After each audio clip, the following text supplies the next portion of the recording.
నమస్కారం. మేము ఎలనూరు పుడమి అగ్రిమార్ట్ నందు మాట్లాడుతున్నాము. మేము ఇప్పుడు పాలూరు నందు రవీంద్రనాయుడు అనే తోటలో ఉన్నాము. ఈయనకు వచ్చేసి మనం మునారా వాళ్ళది క్యాబ్ మ్యాన్ ఇవ్వడం జరిగింది. ఆయనకు ఒకసారి అంటే తోటలో వచ్చేసి మన సమస్య వచ్చేసి గొలలు అక్కడక్కడ వేయలేకుండా ఉంటే అప్ అండ్ డౌన్ ఆడుతున్నాయి.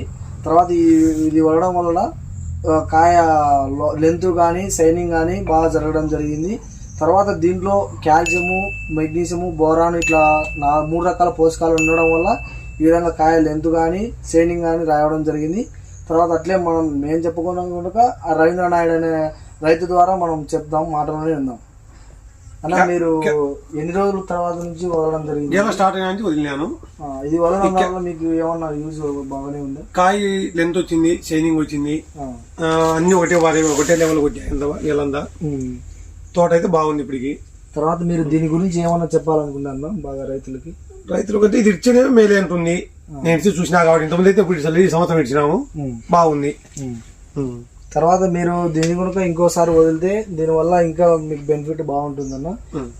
నీకు ఇంకా లేదు కానీ ఎక్కడెక్కడన్నా అప్పటి ఎకరాలు ఉంది, మొత్తం అంతా తోట అంతా గొలబోయింది జరిగింది. నేను 10 ఎకరాలు అటు పెట్టినా మొత్తం. ఒకటి 5 ఎకరాలు, ఒకటి 5 ఎకరాల బిట్లు. 5 ఎకరాల బిట్టు ఒక వారం ముందు పెట్టేది మొత్తం ఇలా కొట్టింది. 5 ఎకరాలు కూడా పోయింది, కొద్దిగా 3/4% పోయింది. అది కూడా అంతే, ఒక వారంలో మొత్తం పూర్తి అయిపోతుంది. అది కాయ అయితే ఈసారి బలి వచ్చినాయి, బాగున్నాయి తోటలు.